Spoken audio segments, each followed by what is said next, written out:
முன்னால் நம்ம படித்ததை நினைவுபடுத்தணும் திரும்ப.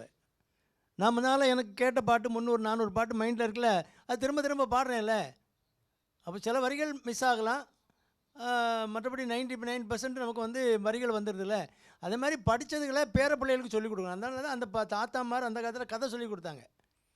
ஏன்னா அவன் படித்ததை ஞாபகப்படுத்தணும். கதை மறந்து போகும் எப்படியும். நிறைய தடவை சொல்லிக் கொடுத்துருந்தா அது அப்படியே ரீவைண்ட் ஆகி வரும்.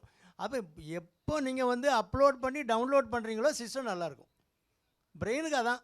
நீங்கள் எப்பவும் படிக்கணும், கொஞ்சம் படித்து கொஞ்சம் மனசில் கொஞ்சம் வச்சுக்கணும், சொல்லிக் கொடுக்கணும். அடுத்தவங்களுக்கு சொல்லிக் கொடுக்கும்போது திரும்ப அதை நீங்கள் இந்த ஜோக்கெல்லாம் படித்ததுன்னு சொல்லி கொடுக்குறீங்கல்ல வாக்கிங் போகும்போது, அதே மாதிரி தான் படித்ததை சொல்லிடணும். அடுத்தவங்கிட்ட சொல்லிட்டீங்கன்னா அப்போ மூளைக்கு வேலை கொடுக்குறீங்க. அப்போ மூளை ஒழுங்காக இருக்கும், ஞாபக சக்தி நல்லாயிருக்கும். மற்றபடி அப்படியே உட்காந்துருக்குது, ஒரு புக்கும் படிக்கிறது இல்லை, பேப்பரும் படிக்கிறது இல்லை. நான் ரிட்டையர் அப்படின்னு அப்படி சேரில் தூக்கிட்டு இப்படி உட்காந்தா ஒரு மக்கு மாதிரி ஆகிடும், மழுங்கி போகல மூளை. அது எப்போ நீங்கள் நல்லா படிக்கிறீங்களோ, புக்கெல்லாம் படிச்சுக்கிட்டே இருந்தீங்கன்னா நீங்கள் உங்களுக்கு ஞாபக சக்தி நல்லாயிருக்கும். பழைய ஞாபகம்லாம் அழகாக வரும். இப்போ எங்கள் மாமா 96 வயசு வரைக்கும் இருந்தாங்க, என் கூட தான் இருந்தாங்க.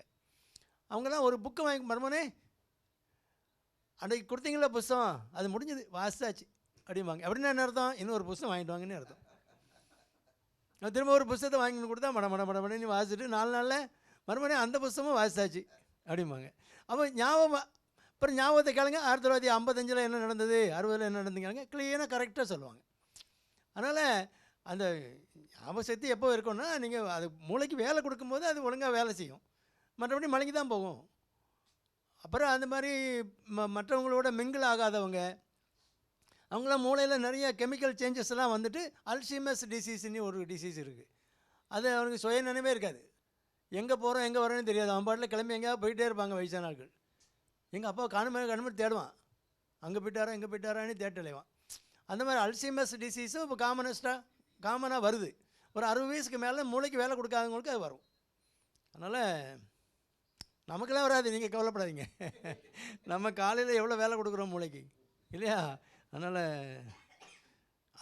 அந்த மாதிரி மூளைக்கு வேலை கொடுக்காத ஆட்கள் இருந்தால் சொல்லுங்கள், சொல்லி மூளைக்கு வேலை கொடுயா, இல்லைனா இந்த மாதிரி ஆகிடும், ஞாபக சக்தி மறந்து போகும்னு சொல்லுங்கள்.